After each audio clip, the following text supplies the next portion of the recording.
Hello everyone! Welcome to the long-awaited Kuriboh Deck Profile. I know, it's the whole point of my channel, and yet I haven't put a single Kuriboh Deck Profile out. I know, but here we are. We're finally here. Brothers of Legend is released in the TCG during the month of December, and now, after I have collected all the Infinity Stones, all Kuribohs of the puzzle, I can create the ultimate Kuriboh deck. And that is what I'm bringing to you today. So, let's get started. We'll jump straight into the main deck first. So, we're starting off with 3 OG Kuriboh. Um, like he's not like always the best card, but he's the Kuriboh. You have to run him because names. He's summonable off of Flute of Summoning Kuriboh. You have to use Kuriboh for multiply, and he's one of the 5-star Twilight. So yeah, and he's good in a pinch just for damage. So yeah, obviously you run 3 Kuriboh. Then you're gonna run 3 copies of Winged Kuriboh. I 3 copies is what I play. You can cut it down. I do definitely recommend playing at least 1, but you can totally play 2. But I just prefer 3 because it's really nice. There's a stall card. It's another target off of Flute because you go through your Kuribohs very quickly if you're summoning them off of Flute and you're summoning them off of 5-star Twilight. So it helps Flute not be dead and just summon another body to the field. And I think it's really nice. Next up, honestly one of my favorite monsters in the deck is Relink Kuribo.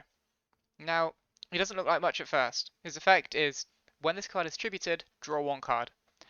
And and then he can protect from battle destruction by banishing himself from the graveyard. And at first, that seems a bit lackluster. When are you tributing in Kuribos? That doesn't do much.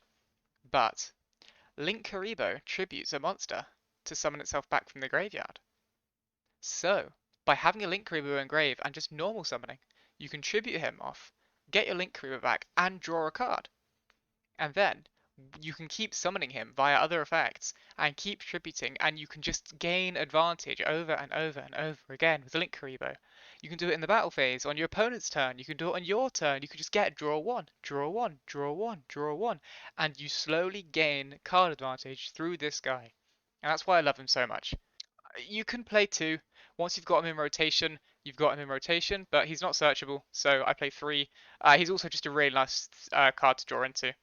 Next up, one of the brothers, Kuriboh, 3 copies. You need to play 1 minimum for 5-star Twilight, but 2 and 3 is debatable on your preference. I play 3 because he's a searcher. He searches any Kuriboh monster during the battle phase by discarding himself when your opponent declares attack. And that is just really nice, being able to just go, okay, you attack, I discard, I search any Kuriboh. That's really, really good. It's just a shame the Kuriboh searching ability is during the battle phase, but it's still a good card. I play 3 because he's just nice. He's essentially more copies of all the other Kuribohs, which is great. Next up, you have the other 3 to summon off 5-star Twilights, Kuribi, Kuribah, and Kuribear. Now, these aren't amazing on their own. Kuribear is like a discard, give a Kuriboh 15. Kuribi and Kuribah are definitely decent, but they only trigger basically when they're destroyed by battle, or when another Kuriboh is destroyed by battle and they're already on the field, which means it's kind of harder to trigger them. So I like playing the 1 because, well, you have to play the 1, and once they're kind of here, they're here. I wouldn't want to really draw into them as like a top deck, but like they're not like bad. Kuribear's okay. Like this one I would totally cut if I could, to be honest. But you can't because you need to play 1 for 5-star. Next up, we have 3 of one of the new stars of the show, and that is Astral Kuribo. Now this guy, he seems unassuming at first. Why would you play him in a Kuribo deck? He locks you into number monsters out of the extra deck. You have to have a number monster in your extra deck. What is this? Why are you playing him? Well, 5-star Twilight. The effect to tribute a level 5 and summon all the brothers. That effect is any level 5. An Astral Kuribo's effect to lock you into number monsters is only present whilst A, it's on the field, and B, it only locks you from the extra deck. Therefore, you can use Astral Kuribo reveal a rank 5 number monster in your extra deck, summon him out, and use 5-star Twilight on the Astral, and summon all 5 brothers, and you're completely fine. So it doesn't take your normal summon. He's a free. He's also a Kuriboh name, which means he can be summoned back later. So he's very, very good. He's amazing. Definitely pick him up. You need 3 copies of this in the deck, for sure. But then, the star Kuriboh of the show. The best Kuriboh in the deck. Kuriboh. This guy is the reason why I've been playing this deck since 2018. He is Soul Charge. He Soul Charges as many Kuribohs as you want when your opponent declares an attack. That is busted. That is completely bonkers and broken. Like, your opponent declares an attack, like their final attack for the turn, you banish Kuriboh from the grave, and you summon 5 Kuribohs. That's completely nuts. That's absolutely insane. You think you don't make a Link 4, you can do it whatever you want. Like it's really good. It's really good. You have to run 3 copies of this. No, you can't run any less. He's mandatory 3. Final Kuriboh here. Not technically not a Kuriboh. Babylon. You don't have to play him, honestly. I play him because you can. He's technically an extender if you draw him turn 1. But B, by using the 5-star Twilight, summoning out all 5, you can use the effect to send them all to the grave, summon Babylon, and then you can use Babylon's effect to bounce itself to the hand and summon all 5 back. So you get a free monster in the hand for a discard if you're playing like Nightmares or Dragoon or something, but also it's an extender later. So it's nice. It's nice. He also gains attack for Kuribohs in the grave, so potentially later on you could just drop him down and have him be like 4k attacker, just attack stuff. Yeah, quite just a random threat out of nowhere. Next up is my level 5 of choice for 5-star Twilights that is not Astral, and that is Red-Haired Hasty Horse. Now this was from Flames of Destruction, and he's just basically his effect says when there's no cards in a column, you can just special summon him into that column, and when a card is placed in his column, he gets destroyed. Now that's just free. It's a free extender, a free level 5. It's a free body. People are playing like Super Quantum Red Layer, which is fine. It achieves the same thing, but you can't do it if you already have cards on the field, which is why I really love him, because you can have like 3 or 4 cards on field. You can just draw him like turn 6 or something, and he's live because you just summon him.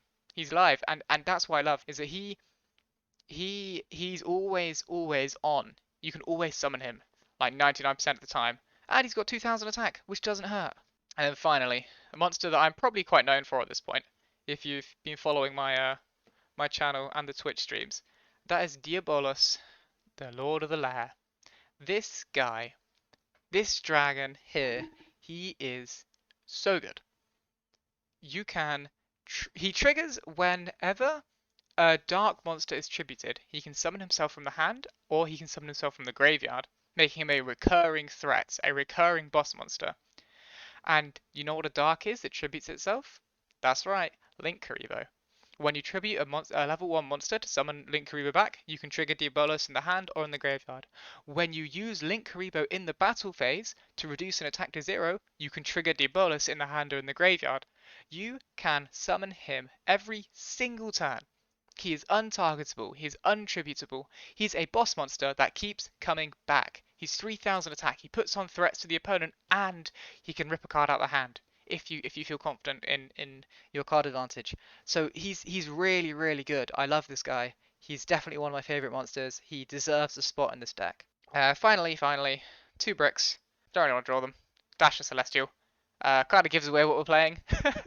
But yeah, the engine is really good. Celestial draw 2 is insane. Dasher summon from hand is also insane because you get free link material. You know, you can see what I'm playing. Okay, then moving on to the spells. We have 3 Flute of Summoning Kuribo, free monster. You literally free link material, or it can save you in the situations. You can just summon a Wing Kuribo off of it. If you're you know in a dire straits, you just go Flute, summon Wing Kuribo. Or like you can even search Kuribo, you can special Kuribo, you can do whatever you want. It's really nice, really good. Allows you to make extra link material, make just extending your link plays that bit one bit further. Next up, the the OG 5-star Twilight, and that is Multiply. Multiply needs original Kuriboh for its effect, which is the only downside, and that is the biggest reason why you have to play 3 Kuriboh, but it summons 5 tokens. And if that's not the biggest upside you've ever heard, I don't know what is. It summons 5 tokens to your side of the field with no restrictions, other than they cannot be tributed for a tribute summon, which you're not going to be doing. This is 5 monsters. That's for free Link 4. And 1 left over. You have to summon them in defense, but still, it's a free Link 4 plus 1. So you can make Link Kuribo in any Link 4 of your choice, pretty much. Like, yeah, they're tokens, but you play things to put the tokens into. Therefore, you make effect monsters, and they're great. I'd definitely play 3 because it's not really searchable. You have the 1 search off Kuriboh, technically, but you're not really triggering that. So, yeah, you just kind of need to draw into it. The final Kuriboh spell is 5-star Twilight. Now, this is the new Brothers of Legend. It's multiplied 2, essentially. The one thing is, it kind of sucks that both the Multiply and 5-star have different requirements. So you kind of have to build your deck with both in mind, which is a downside. But again, it summons 5. Like, that's insane. It's the same. You get the exact same payoff as Multiply, except they're effect monsters. You don't even have to go into like links with your tokens because they're already effect monsters. So you can just go boop, link 4. It's so good. It's so good. Amazing. Definitely an amazing pickup from Brothers. Well, did you know? Fun trivia fact. They actually announced the Curry Brothers support in Brothers of Legend. They announced that on my birthday. It was great. 3 Fusion Destiny. I mean, yeah. What did you expect? You saw Celestial, you saw Dasher. We're playing the DPE package. Fusion Destiny is amazing. You just drop it at the end of your turn, and you get DPE. It's insane. It's really busted. Definitely, if you can afford Destiny Hero Phoenix Enforcer, play him. If you can't, that's fine. This deck list is 43 cards, so you can just take these out. You can replace Celestial Dasher with hand traps. You can take all of these, replace these with hand traps, or you can replace Celestial Dasher with just other monsters that are good, or staples. It's up to you, but I definitely think the Destiny Phoenix Enforcer package is the best way to go because you get the draw off Celestial, you get the summon off Dasher. It's insane. It's so many pluses. And the final 2 cards, 1 for 1, Foolish Burial. These are good. Foolish Burial is amazing. You send any Kuriboh you want to the grave. You send Kuriboh to the grave. You send Diabolus to the grave. He's really, really good. Foolish is one of the best cards in the deck. 1 for 1, also amazing. Lets you get to Kuriboh if you need it for multiply. Also lets you get to Kuriboh if you don't have access to it. So definitely great cards. Gets you into Relink Kuribo as well to get your advantage going. So like going into Relink Kuribo with 1 for 1 and then triggering it with the Link Kuribo in the grave means you essentially draw your card that you discarded off of 1 for 1. So you don't even go -1 for it. It's great. That is it for the main deck. So next up we have the extra deck. Now we're beginning this one with 3 copies of Link Kuribo. Best card. My favourite Link monster in the game. He's here. You play 3. Well, you don't have to play 3. You can play 2. A stretch. You definitely 100% cannot play 1, but 2 is okay. I play 3 because I have the space for it, and because I really like just making Link Kuribo. His tribute to reduce to 0 is not once per turn, meaning that when you summon 2 copies or 3 copies off of Kuriboh, you can just reduce like so many attacks with 0. You will always survive the battle phase if you have Kuriboh, like every single time. Also, the fact that it's a link and summoned from the extra deck is great because it means you get more Kuriboh names in the graveyard for Kuriboh because you can normal summon any level 1 Kuriboh, make Link Kuriboh, and then have Kuriboh in grave, and now that's 2 names instead of the 1 that you did have. It makes putting names in grave for Kuriboh so much easier. On top of that, you can link away your Kuriboh tokens for it too. Speaking of Kuriboh tokens, Link Spider, just there for Kuriboh tokens, but you can also use Nibiru token for it as well. Definitely good. You kind of need it as an effect monster because you need effect monsters to link off the Kuriboh tokens in. It's also Earth, which will come up as relevant. Nightmare Phoenix, good generic monster. The spell trap pop is okay, but you're mainly playing it for the battle co-link protection, and that's kind of nice. It's kind of nice. You co-link up to stuff, and it can't be destroyed by battle. I was playing Cerberus, but I kind of ran out of space, so it's just Phoenix for now. If you can have space for the nightmares, then definitely I'd recommend them. Like if you don't have Phoenix Enforcer, I'd put Cerberus in because like the reason why I took Cerberus out is because Phoenix Enforcer basically fills the same role. But if you don't have Phoenix Enforcer, I would definitely put the Cerberus in, so you have Phoenix Cerberus, maybe even Unicorn as well. Next link 2 on the list, speaking of Phoenix Enforcer, Verte Anaconda. I mean, yeah, if you don't have Fusion Destiny, you just make Verte, and it's great. And you can do it if you do if you get Multiply and Kuribo, you can make Verte during like the combo, and it's fine because you link it off with the next card, IP Masquerena. You make that Masquerena. Masquerena can be made with 2 tokens because it just needs non-link monsters. So you can go like 1 token. You have 5 tokens. You go 1 into Link Kuribo, 1 into Link Spider, those 2 into Verte, 2 tokens into Masquerena. Then you have another token left to do like make a Link Kuribo or something. And then during opponent's turn, you can during your end phase you Verte, Fusion Destiny, and then your opponent's turn you can link these 2 off for the next one on our list, and that is Nightmare Griffin. Now, Griffin is underutilized, just in the TCG in general. People don't really play this card, and I can understand why, but at the same time, it's really, really good. So on summon, you can discard a card to set any spell trap from your graveyard, but you cannot activate it that turn. That, in and of itself, is amazing. If your opponent has ashed your Verte, you can set Fusion Destiny back again from your grave so that you have it next turn, and that puts a lot of pressure on your opponent. Other than that, you can set Flute of Summoning Kuribo, you can set Multiply again, you can set 5-star Twilight again, you can set Foolish Burial again, 1-for-1. It's insane. This card is really good, and on top of that, you can use the Floodgate effect to prevent any special summon monster on the field from activating its effect unless it's linked. Now, that comes up quite often, but also there are some decks where it's not that good against, like PK, for example. Uh, it kind of doesn't come up that much against them, but if they misplay or they try to like gain extra advantage with their link zones, for example, they summon Rusty Bardiche and then they summon Cherubini from the grave with BA that does that, and they try to put Cherubini outside the link zone, and then they try and use the Bardiche, they will not be able to. So it does come up. And if you make it with IP Masquerena, it can't be destroyed by card effects, and if you co-link it with Phoenix, it can't be destroyed by battle, which is quite a nasty lock for your opponent to deal with. Next up is the Link 4 that I have been very happy with, Borrelsword Dragon. You just win. Borrelsword win button. You make Borrelsword, you win the game. Especially with Diabolus, because you can keep summoning the Diabolus. You can even use Diabolus as link material, tribute something off for Link Kuribo, and summon the Diabolus back, giving you a monster to change it to defense for Borrelsword. Borrelsword plus Diabolus is pretty much game, because you attack everything with Diabolus, Borrelsword, and you win. It's really, really good. People kind of forget it exists sometimes because access code exists now, and you shouldn't. He is so, so good. I 100% say he's a must play. He just wins games on his own. You can win games out of nowhere with this card. He is absolutely nutty. And speaking of access code, that's the next card on the list. A recent addition for me, honestly. I only got him fairly recently, but he's insane. He's absolutely busted. Access code is really dumb and can also win games.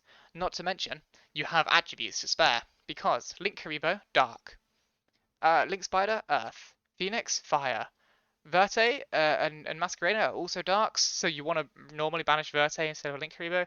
Griffin is a Light. You know, you get like during a normal combo, if you've done the combo once, you have an Earth, you have a Dark, and you might even have a Fire. So that's 3 pops. That's insane. And then he becomes 43 because you don't have a Link 3. If you want to play a Link 3, go ahead. I recommend Nightmare Unicorn, but again, it's up to you. I don't play it because you don't need the 53 because you have Borrelsword. If you need to get over something by battle, you make Borrelsword. If you need to wipe a field, you make Access Code. Really, really good. Final Link monster is Underworld Goddess of the Closed World. Now, she is really good in outing things that you do not normally out.